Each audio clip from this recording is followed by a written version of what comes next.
सर्वभंग ऋषि को जानकारी हुई, वो भगवान के सुंदर दिव्य धाम को जाने वाले थे, लेकिन कानों में आवाज पड़ी,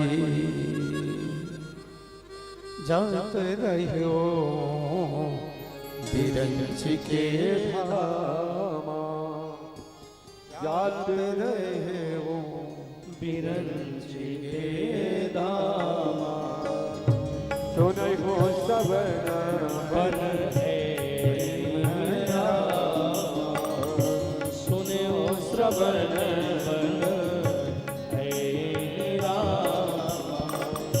किटबत पंथ रहे हो दिन राति, चितवत पंथ रहे हो दिन राति, अब प्रभु देखी जुड़ानी चाली, अब प्रभु देखी जुड़ानी चाली, अब प्रभु देखी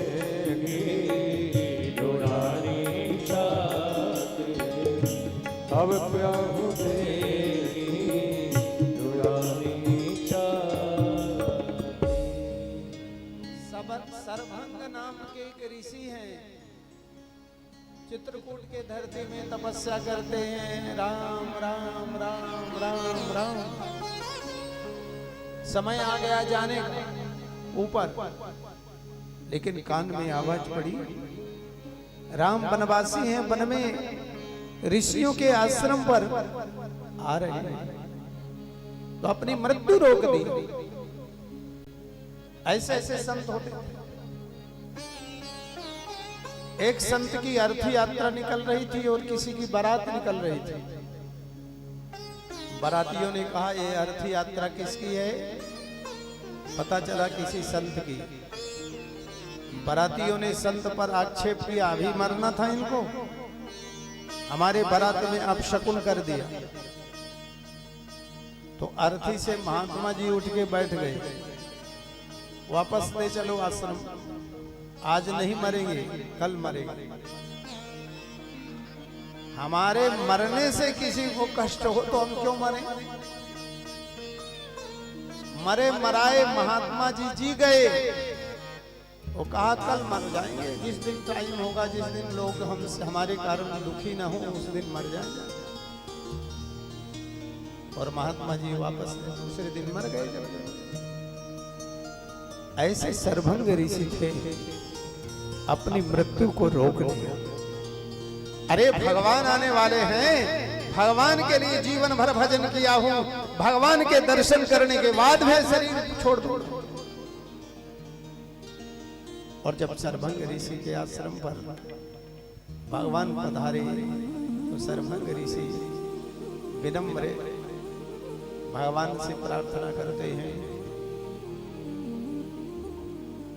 हे नाथ, मैं ब्रह्मलोक के लिए जा रहा था, लेकिन सुनत श्रवण मन वही है राम। कानों में आवाज आई कि भगवान आने वाला। चितवत पंथ रहो दिन राति, मेरे नाथ, आपके दर्शन के लिए रात दिन में एक पलक देख रहा था, कब आप आए। आप आ गए, मुझे दर्शन हो गए। जी भर के सर्वभंग ऋषि ने भगवान के दर्शन किए। सर्वभंग ऋषि कहते, प्रभु, जीवन की जो कामना थी वो पूरी हो गई है, अब जीने की इच्छा नहीं।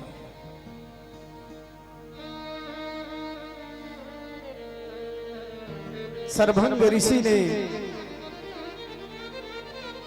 अंतिम अपनी सैया बनाई। योगाग्नि के द्वारा भगवान राम का राम राम राम राम कहते हुए सर्वज्ञ ऋषि अपना शरीर राम जी के सामने ही छोड़ दिया।